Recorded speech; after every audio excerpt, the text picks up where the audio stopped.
বাংলার ডিজিটাল কৃষি ইউটিউব চ্যানেলে সবাইকে স্বাগত জানাই।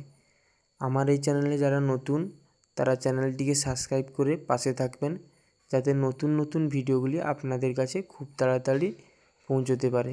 এবং যারা চ্যানেলটিকে সাবস্ক্রাইব করেছেন তাদেরকে অসংখ্য ধন্যবাদ। তো আজকের ভিডিওটি আপনারা খুব মনোযোগ সহকারে শুনবেন এবং দেখবেন। আজকে আমরা কফি গাছের যে ছোট ছোট কল বেরোয় ওইগুলো ভাঙছি। তো আমরা এখানে যে কফি গাছটি লাগিয়েছিলাম সেটি হচ্ছে সিনজেন্টা কোম্পানির হোয়াইট মার্বেল এই কফিটি। তো এই কফিটি হচ্ছে 45 দিনের কফি। তো এই কফি গাছের একটি প্রধান সমস্যা হচ্ছে কফি গাছের অনেক ছোট ছোট কলি বেরোয়।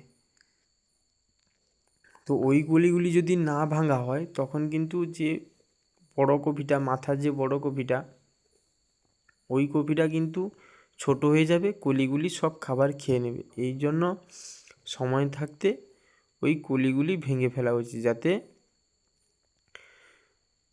মাথার যে কপিটা ওইটা খুব বড় হয়। তো এই কফি আমরা দেখেছি একটা কফি 2 কেজির কাছাকাছি পৌঁছে যায়। সেক্ষেত্রে কলিগুলি যদি না ভাঙা হয় তখন কিন্তু কপিটা সাইজে খুব একটা বড় হবে না। তো আমি আর বাবা এসেছি এখানে কফির গাছের কলিগুলি ভাঙতে। খুব ভালোভাবে ঘুরে ফিরে আমরা কফির কলিগুলি ভেঙে ফেলছি।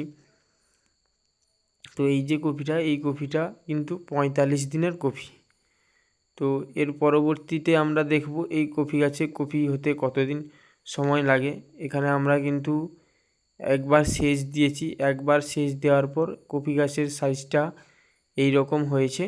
তো যারা আমার চ্যানেলে নতুন তারা গিয়ে দেখে আসতে পারেন আগের ভিডিওগুলো, যেখানে আমি কফি গাছ লাগানো থেকে কি সার দেওয়া হয়েছে আজ পর্যন্ত সবগুলো ভিডিও আপলোড করেছি। আপনারা ওইগুলো দেখে চাষ করতে পারেন। এবং যারা কফি গাছ লাগিয়েছেন বা লাগাবেন ভাবছেন, আপনারা গিয়ে ওই ভিডিওগুলি দেখে আপনারাও চাষ করতে পারেন। আমি ওখানে খুব সহজ সরল ভাষায় ওই ভিডিওগুলিতে বোঝানোর চেষ্টা করেছি।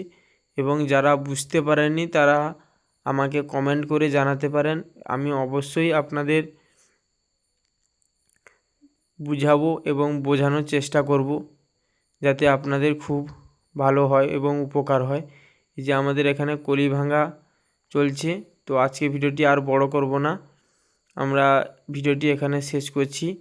তো যারা আমার চ্যানেলে নতুন তাদের উদ্দেশ্যে আবারও বলছি, আপনারা চ্যানেলটি সাবস্ক্রাইব করে অবশ্যই পাশে থাকবেন এবং বেল আইকনটি অবশ্যই অন করে রাখবেন, যাতে আমার চ্যানেলের নতুন নতুন ভিডিওগুলি কৃষি রিলেটেড আপনাদের কাছে খুব তাড়াতাড়ি পৌঁছতে পারে।